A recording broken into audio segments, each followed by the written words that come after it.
El Señor esté con ustedes. Lectura del Santo Evangelio según San Lucas.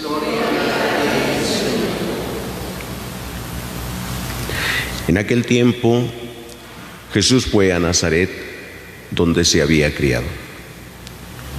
Entró en la sinagoga, como era su costumbre hacerlo los sábados, y se levantó para hacer la lectura.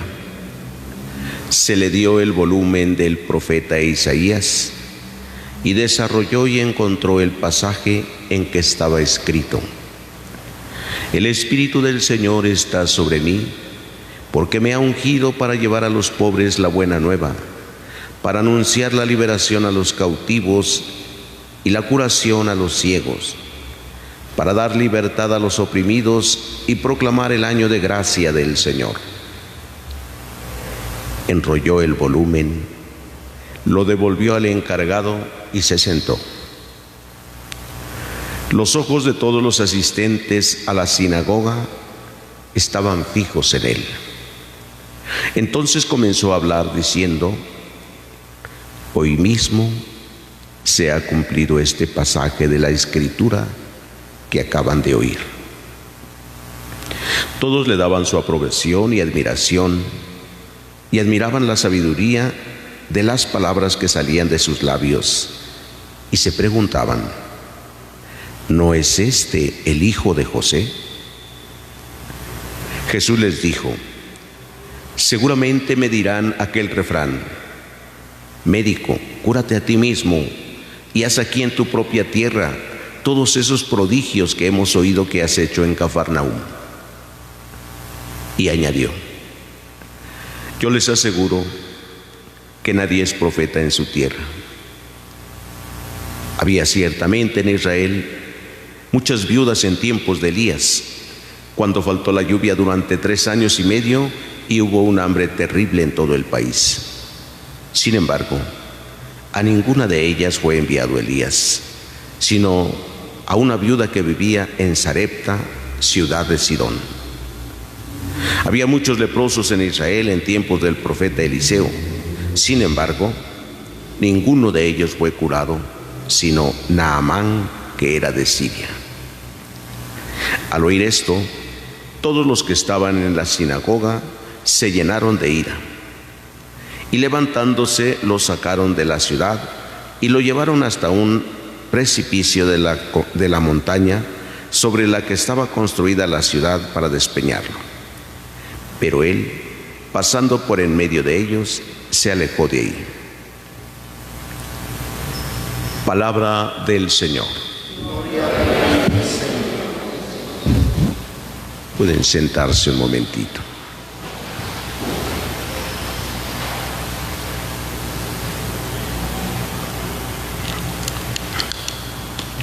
Jesús llega a Nazaret, su ciudad. Así le llamaron también el Nazareno, pues venía de Nazaret. Entra, dice, como es su costumbre, los sábados, a la sinagoga. Se levantó para hacer la lectura. Fíjense, Jesús no va como el maestro, como el que enseña, no va a la sinagoga. Se levantó para hacer la escritura, estaba sentado en el pueblo, en la comunidad, igual que todos. Hay un encargado en la sinagoga siempre. Se levanta. Cualquiera podía levantarse incluso para hacer la lectura, como lo hacemos hoy. Cualquier persona se levanta, viene, hace la lectura. Y después hace también algún comentario a la lectura. Quien leía la lectura hacía también un comentario. Imagínese que hoy usted, que se levanta a leer la lectura, le tocara hacer el comentario. ¿Por qué? Porque no había nadie que estuviera presidiendo la celebración. ¿Sí? La lectura, no había una celebración como hoy tenemos la celebración de la Eucaristía. Era solamente escuchar la palabra de Dios y reflexionarla. Pues quien se levantaba a leer la lectura, pues ya sabía que tenía que compartir con los demás, hacer la reflexión. Ahora Jesús se levanta y dice, le dieron el rollo de la escritura, le dieron. O sea, porque él tampoco pudo llegar y hasta aquí la lectura, yo la escojo, yo la elijo, ya la llevo, ¿no?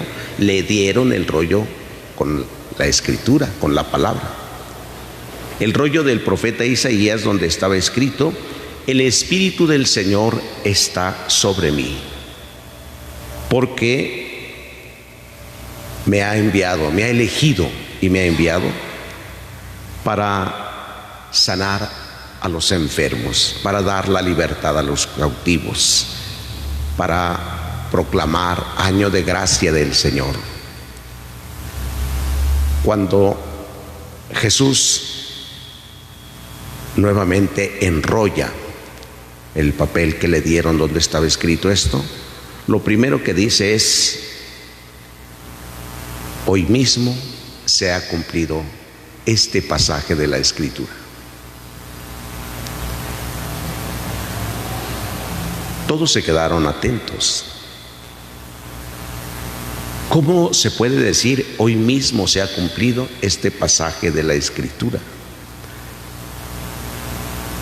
Si todos le admiraban es porque veían algo diferente en él, estaban a la expectación, ya tenían algún conocimiento de él. Sabían que hacía milagros, pero nunca habían visto nada. No, es como si hoy les preguntara, a ver, ¿conocen a personas o han escuchado hablar personas que dicen, sí, que realizan ciertas cosas admirables? Sí, seguramente que sí han escuchado. Han escuchado, seguro que dicen, no, vete a ver persona, esa cura de todo. ¿Ah? ¿Perdiste algo? No, vete a ver tal persona. Ni siquiera saben, pero dicen, les están diciendo, ellos hacen, ellos dicen. ¿Sí? O como escuchamos a veces en las noticias incluso, ¿sí?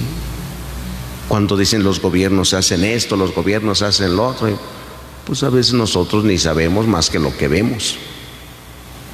¿Sí? No, y lo que oímos. Y hay quien pues todo lo cree.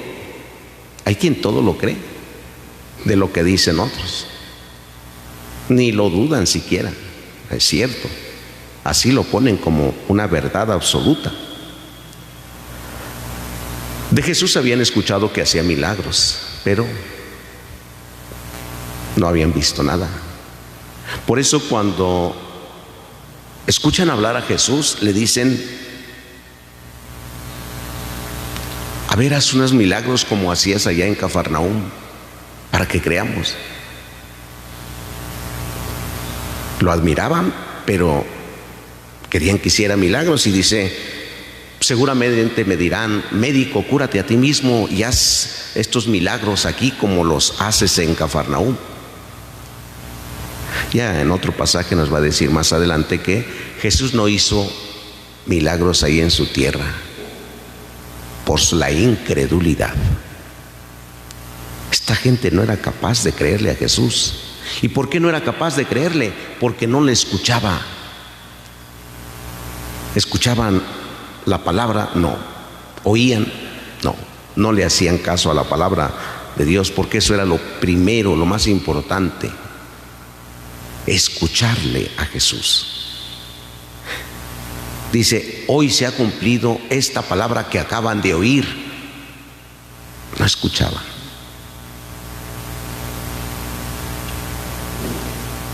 Escuchar a Jesús primero. Yo les aseguro, dice Jesús, que nadie es profeta en su tierra. Sí. Por encima de él, eso quiere decir que nadie es profeta en su tierra, es por encima de él no hay nadie más. Por encima de Jesús no hay nadie más. No es solamente que no pueda predicar la palabra en su propia tierra, no, por encima de él no hay nadie más. Por eso nadie es profeta en su propia tierra. Y ahí está Jesús. Por encima de él nadie puede. pero no escucharon. Por eso no hizo más milagros. El Evangelio no nos dice todo lo que estuvo hablando, pero seguro que fueron cosas fuertes, de tal manera que trataron de despeñarlo en la barranca. Dice que lo fueron llevando hasta el despeñadero, pero también dice después el Evangelio que se les escapó por en medio de todos. ¿Cómo? Si se lo pudieron llevar ya hasta casi al despeñadero y después se les escapa por en medio de todos. Nadie puede ponerle la mano.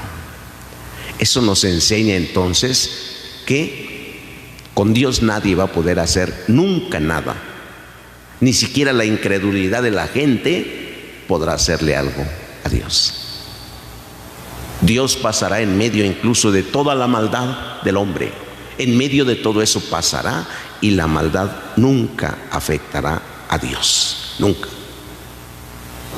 Así es que nosotros, queridos hermanos, por muy mal que nos portemos y queramos acabar la obra de Dios, nunca podremos hacerle nada a la obra de Dios, que es la iglesia. Cuando Él la fundó, dijo: los poderes del infierno no la podrán vencer nunca. Si Jesús dice que nadie es profeta en su tierra, en su propia tierra, nadie está por encima de Él. Nadie hará milagros tampoco. ¿Por qué? Por la incredulidad. Los milagros no se dan si no se cree. ¿Sí? Y la fe no es cuestión de pensamientos o sentimientos de que yo creo, tengo mucha fe, yo siento que tengo mucha fe. No. Y por más que cierres los ojos, los aprietes los ojos cuando te diriges a Dios y le digas: Señor, creo en ti, te amo, Señor. No, eso no es la fe. Por encima de todo eso está la fe, por encima de sentimientos y pensamientos, porque la fe es permanente. Nunca duda uno de Dios cuando tiene fe. ¿Sí? Recuerden aquel pasaje del Evangelio: si tuvieran fe, aunque fuera como un grano de mostaza, podrían decirle a este árbol: arráncate de raíz y plántate en este otro lugar. La fe nos llena siempre de confianza y de esperanza en Dios. Esperamos hasta que Dios decida lo que va a hacer con nosotros. Dios no viene a solucionarnos los problemas, aunque tengamos mucha fe. Dios nos va a dar lo que necesitamos y el tiempo que necesitemos también para ver el actuar de Dios. ¿Qué es lo que Dios quiere? No nos desesperamos. Con la fe no nos desesperamos. Por eso pidámosle a Dios hoy que nos conceda la gracia de creer, primero de escuchar su palabra y de creerle para esperar, tener la paciencia cuando Dios lo diga, cuando Dios lo decida, si Dios lo permite. Si Dios así lo quiere, siempre tendremos que vivir con estas palabras. ¿Sí? Si Dios lo permite, nos veremos el próximo año. Si Dios lo quiere, mañana nos veremos. ¿No? Esperar siempre. Pidámoselo todos en esta celebración, que así sea.